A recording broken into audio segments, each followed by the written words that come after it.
روس یوکرین جنگ اس ہفتے کو اپنے تیسرے سال میں داخل ہو جائے گی۔ اس تنازع میں ایک اور سنگین سنگ میل کا نشان ہے جس کے بارے میں اقوام متحدہ نے خبردار کیا ہے کہ اس کا اثر نسلوں تک محسوس کیا جائے گا۔ اس ہفتے شائع ہونے والے اقوام متحدہ کے تازہ ترین اعداد و شمار کے مطابق 24 فروری سن 2022 سے جنگ نے کم از کم 10,000 شہریوں کی جانیں لی ہیں، جن میں 5,000 مرد، 3,000 خواتین اور 587 بچے شامل ہیں۔ بٹ فیملی کی آج کی ویڈیو میں خوش آمدید۔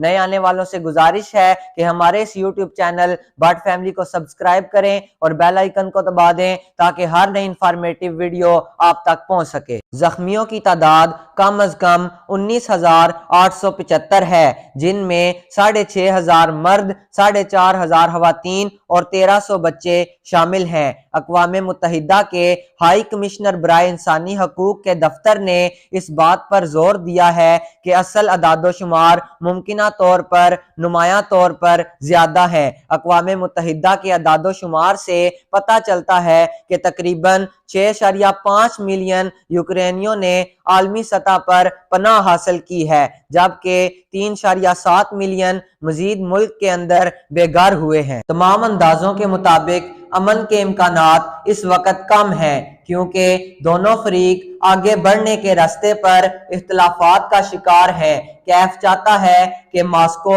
اپنے تمام علاقائی دعوے ترک کر دے، اپنی افواج کو یوکرین کے علاقے سے نکالنے اور ہونے والے نقصان کا مالی معاوضہ ادا کرے۔ دوسری طرف ماسکو کا اصرار ہے کہ یوکرین روس کے ساتھ بات چیت پر پابندی کے قانون کو ختم کر دے، اور وہ چاہتا ہے کہ وہ اپنی غیر جانبدار، غیر منسلک اور غیر جوہری حیثیت کی طرف لوٹے اور ساتھ ہی ساتھ اپنے روسی بولنے والے شہریوں کے حقوق اور آزادیوں کو یقینی بنائے۔ بڑھتے ہوئے تنازع نے پچھلے 24 مہینوں کے دوران کئی اہم واقعات کا اسٹریٹجک موڈ دیکھا ہے۔ یہاں پر کچھ اہم نکات درج ذیل ہیں۔ نمبر 1 پر ہے اسپیشل ملٹری آپریشن۔ روسی صدر پیوٹن نے 24 فروری سن 2022 کو یوکرین میں خصوصی فوجی آپریشن شروع کرنے کا اعلان یہ کہنے کے 3 دن بعد کیا کہ ماسکو یوکرین کے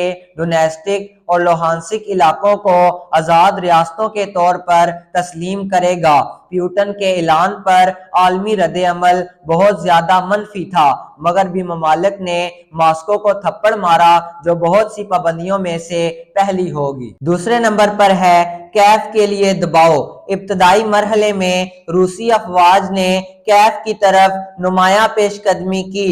ارپن اور بوچا میں شدید جھڑپیں ہوئیں، جس کے بعد عالمی توجہ حاصل ہوئی کیونکہ صدر زیلنسکی نے روس پر وہاں جنگی جرائم کا ارتکاب کرنے کا الزام لگایا۔ اس دعوے کی ماسکو نے تردید کی۔ مارچ کے آخر میں روس نے اعلان کیا کہ وہ کیف کے علاقوں میں سرگرمیوں کو یکسر کم کر دے گا، جبکہ یوکرین نے 2 اپریل کو کہا کہ اس نے پورے کیف علاقے پر دوبارہ کنٹرول حاصل کر لیا ہے۔ تیسرے نمبر پر ہے کنٹرول آف زپوریزیا۔ 4 مارچ کو روسی افواج نے زپوریزیا نیوکلیئر پاور پلانٹ کا کنٹرول حاصل کر لیا، جو یورپ کا سب سے بڑا جوہری پاور پلانٹ اور دنیا کے سب سے بڑے پلانٹ میں سے ایک ہے۔ اس کے بعد سے ماسکو اور کیف باقاعدگی سے ایک دوسرے پر پلانٹ اور اس کے گرد و نواح پر گولہ باری کا الزام لگاتے رہے ہیں، جس سے ایٹمی تباہی کا خدشہ ہے۔ چوتھے نمبر پر ہے اناج کا سودا۔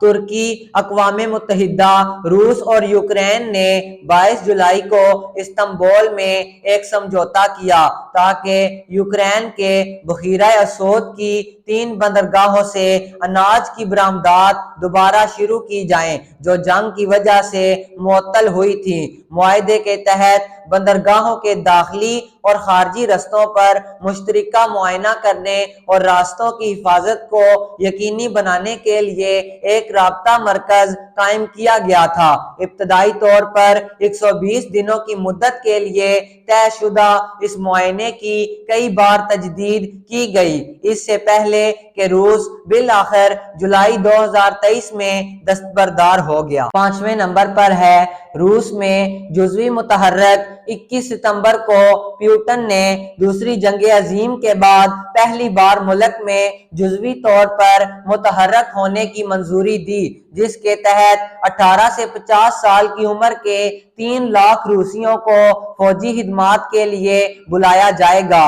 یوکرینی علاقوں کا یک طرفہ الحاق۔ پیوٹن نے 30 ستمبر کو یوکرین کے 4 علاقوں ڈونیسٹک، لوہانسک، زپوریزیا اور خیرسن کے یک طرفہ الحاق کا اعلان کیا۔ یہ اعلان روس نواز حکام کی جانب سے 30 سے 27 ستمبر کو ہتھوں میں ریفرنڈم کرانے کے بعد سامنے آیا۔ بین الاقوامی برادری بشمول ترکی، امریکہ اور کئی یورپی ممالک نے ریفرنڈم کی مذمت کی اور اس کے جواز کو تسلیم کرنے سے انکار کر دیا۔ اس کے جواب میں زیلنسکی نے ایک حکم نامے پر دستخط کیے جس میں روس کے 4 علاقوں کے الحاق کے ساتھ ساتھ سن 2014 میں کرائمیا کے الحاق کو کالعدم قرار دیا۔ پارٹ 2 میں ہم باقی حقائق کو سامنے لانے کی کوشش کریں گے۔